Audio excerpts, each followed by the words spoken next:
Hey guys, what's up? I'm going to tell you about yesterday because yesterday needs to be documented for the oddness of it all. Um, Yesterday actually started the night before. I had been up late.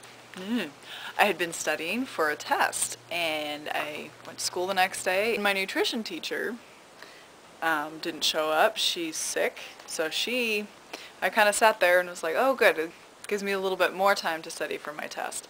It also gave me the opportunity to go down to student services.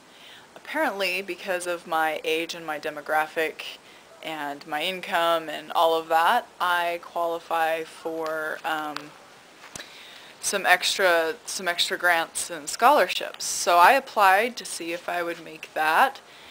And I didn't think I was going to be able to do that, so it gave me an opportunity to be able to go down and actually fill that out and have time to look at it and figure out exactly what it is, and so that was nice.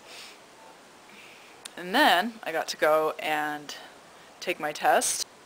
Went really well, I think. I felt good about it. And then I had something really cool happen. When we turned in our test because this was test 2 for my computer science class, he gave us our Scantron back for test 1. And so I picked it up, and I had gotten a B on it. At least that was the grade that was posted, as I had gotten a B on it. And I walked out, and I was looking at the Scantron, and I looked at it, and I looked at it again, and I went, I think he recorded this wrong. I think I should have gotten an A on this. And so I went back in and showed it to him. I said, isn't this supposed to be an A instead of a B? And he looked at it, and his math had been wrong. And so it was a nice little surprise. Found out I really got an A instead of a B, so that was really cool. And then after that, I went to work. My second guest is the fun story. So what happened was, it was a 2x2 massage, or a couples massage. We call it a 2x2. And she was sitting there, and we couldn't find him. And talking to her a little bit, she seemed a little out of it. And while we were going to look for him, she proceeds to get up and start poking her head out of the corner and going, where is he? Where is he? I can't find him. If we can't find him, then I want my massage on my own. And I was like, okay, we can do that. And we went to, and then the other therapist went down to check one last place to see if she could find him. And she was starting to get really upset. Just, I can't believe I did this. Why do I always come? And I need my purse. I need my purse right now. And she goes back into the women's locker room looking for her purse. But this is the thing, is she didn't go into the locker room. She flat out ignored me when I told her where it was, and she proceeds to walk into the women's lounge and starts to throw pillows off the couches, thinking that her purse is somewhere under there, and she can't find it anywhere.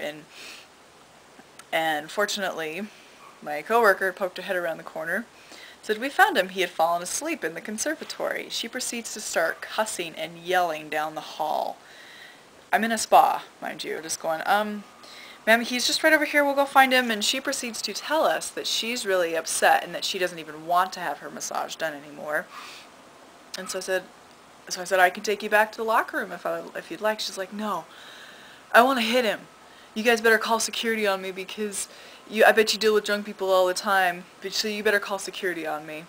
And at this moment, she sees him as she rounds the corner and proceeds to start cussing up a storm at him, just left and right, every swear word you could possibly imagine. Actually, there was one in particular that she seemed to like a lot, that she said a lot, which... Anyway, she goes over and starts hitting him, and I took the opportunity to run into the manager's office, which is fortunately right there. And both of the managers that were there were already getting up out of their chairs because they heard her and said, yeah, we have a situation. And they come out to try and see what they can do. And she's already turned around to go back. And they, catch her and trying to talk to her. We're talking to him and said, well, sir, do you still want your massage? And he also, which is one of the reasons why he had passed out in the conservatory, is because he was drunk as well.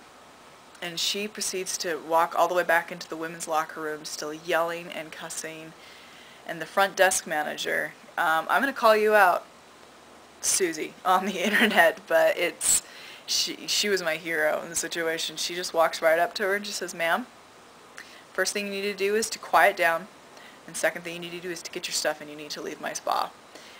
And the woman tried to give her attitude back and cuss back at her again and was telling her, ma'am, we can call security if you'd like and have you escorted off the property, or you can get your stuff and leave right now.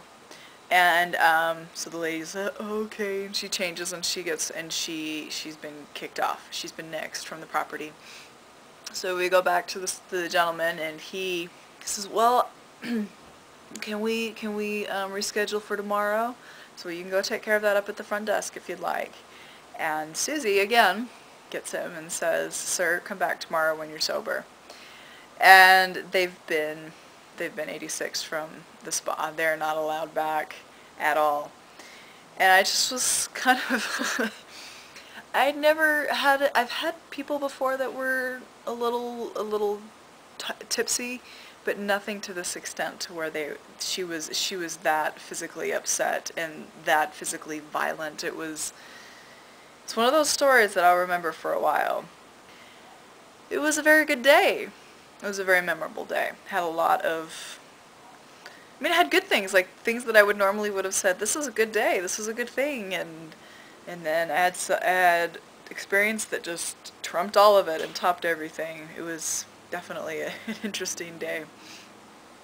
But I wanted to document that, and I wanted to share that with all of you. Hope your days are going great. Love you guys a lot, and hopefully see you next week. Okay, let me check the lighting here.